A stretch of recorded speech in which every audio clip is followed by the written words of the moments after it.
Stop scrolling, because what I'm about to show you is going to change the way you watch Minions forever. You laughed at the bananas, you laughed at the gibberish, you laughed every single time Kevin, Stuart, and Bob screwed something up. But nobody, and I mean nobody, ever stopped to count the bodies. A wizard turned to dust. An emperor launched into the sky by his own cannon. A vampire incinerated by a birthday surprise. A dinosaur swallowed whole by a volcano. And one image so dark, so unexplained, that Illumination has never said a single word about it. A real human skeleton locked in a dungeon that somehow ended up in a kids movie. This isn't a highlight reel. This is a death count. 13 of them. Hidden in plain sight, disguised as comedy, buried inside the most wholesome franchise on the planet. By the end of this video, you won't just know these deaths happened. You'll understand why the Minions might be the unluckiest curse in movie history. So, if you think you know Minions, you know nothing. Let's start with body number one. The sorcerer who started it all. Long before Gru, the Minions worked for a dark wizard obsessed with forbidden magic. He owned a spell book capable of summoning nightmare creatures from other dimensions, and he told his yellow employees, in no uncertain terms, don't touch it. No touch of la Bogiski.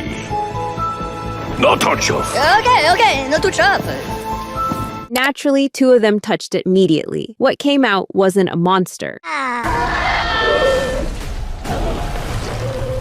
It was a fluffy little bunny that shot death lasers from its eyes. The wizard walked in mid-ran, took a beam straight to the chest, and turned to dust on the spot. Instant cremation, courtesy of his own henchman. 2. The pirate who picked the wrong moment to sail. Next up, a pirate captain who sailed the Minions across the 7 seas. Mid-raid, mid-attack, everything's going according to plan, except one Minion decided this was the perfect time to go fishing. The hook doesn't catch a fish, it catches the captain's nose. He's yanked overboard, straight into the water, straight into a waiting pack of sharks that just happened to be trailing the ship. Gone in sec. Efficient, brutal, slightly hilarious. 3. The inventor who killed himself with time. Travel at Villain Con, a genius inventor named Professor Flux unveils his masterpiece. Professor Flux have invented the world's first time machine.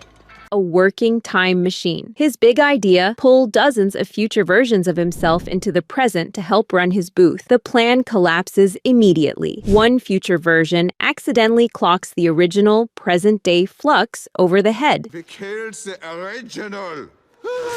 Killing the very timeline all his other selves depended on. The result? Every single future copy blinks out of existence at once. One bad decision didn't just kill one Professor Flux, it erased an entire family tree of himself. 4. GRU's father, the one villain who got a peaceful ending. Not every death in this franchise is chaos and slapstick. Gru's father, codename the Bald Terror, was one of the greatest supervillains who ever lived, and he built a massive underground criminal empire beneath the family estate. He raised Gru's twin brother Drew after the family split apart, and unlike everyone else on this list, his death was almost boring. Old age, natural causes. He simply passed away before the story catches up to Drew, leaving behind a fortune, a secret lair, and a small army of gadgets. Sometimes the scariest man in the underworld just retires into the afterlife. 5. The franchise's darkest unsolved mystery. Here's where the story stops being funny for a second. Margot, Edith, and Agnes, Gru's 3 daughters, are not biological sisters. They were each placed in Miss Hattie's orphanage after losing their birth parents. And here's the unsettling part. The movies never say how. No explanation, no flashback,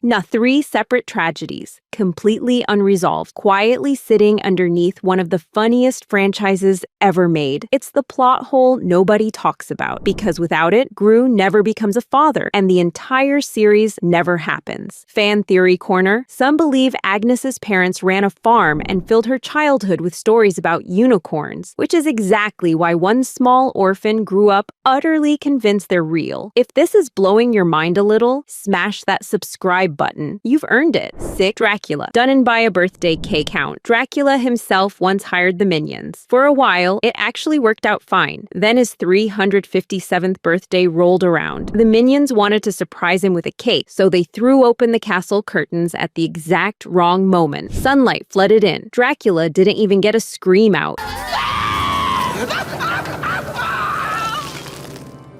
Just a small, sad pile of ash where a several-century-old vampire used to stand, killed by a surprise party. That's how a legend goes out. 7. The T-Rex. Prehistoric boss, volcanic ending.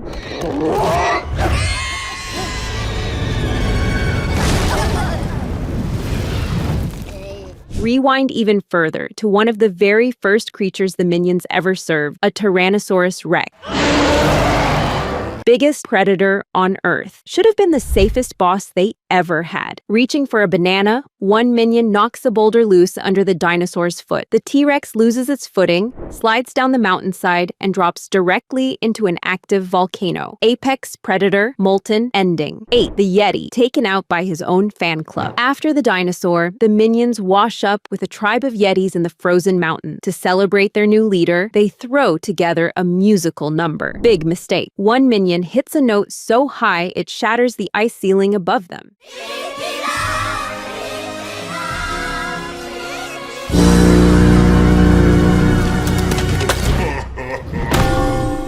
A massive chunk comes down and crushes the Yeti chief instantly. His own tribe is so furious, they exile the Minions from the entire frozen continent.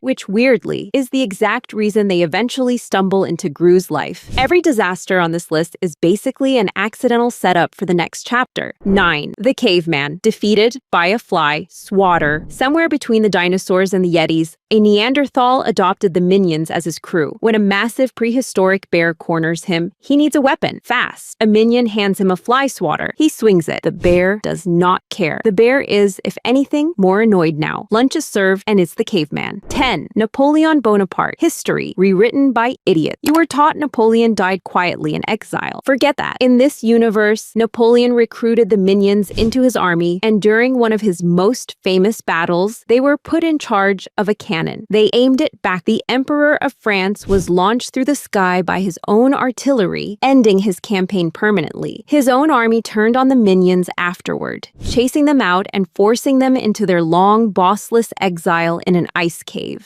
11. The Mystery Skeleton in the London Dungeon. Last one, and it's the creepiest of them all. When Scarlet Overkill becomes Queen of England, she throws Bob, Kevin, and Stuart into a dungeon beneath the royal castle, guarded by her husband Herb. Herb tries everything to get rid of them, but the Minions are basically immortal, so nothing works. Eventually, he gives up and starts taking goofy photos with them instead. In one picture, Stuart is playfully posing with a human skeleton locked in the cell with him, a real prisoner, presumably trapped down there for years, possibly decades, long before the Minions ever showed up. Scarlet never even mentions him. He's just there, forgotten, forever. 13. Death. A vaporized wizard, a launched emperor, an erased timeline of clones, a literal, unexplained skeleton. And somehow, it's still one of the most joyful franchises in movie history. If you made it this far, you already know what to do. Hit subscribe, drop a comment with the death that shocked you most, and I'll see you in the next one.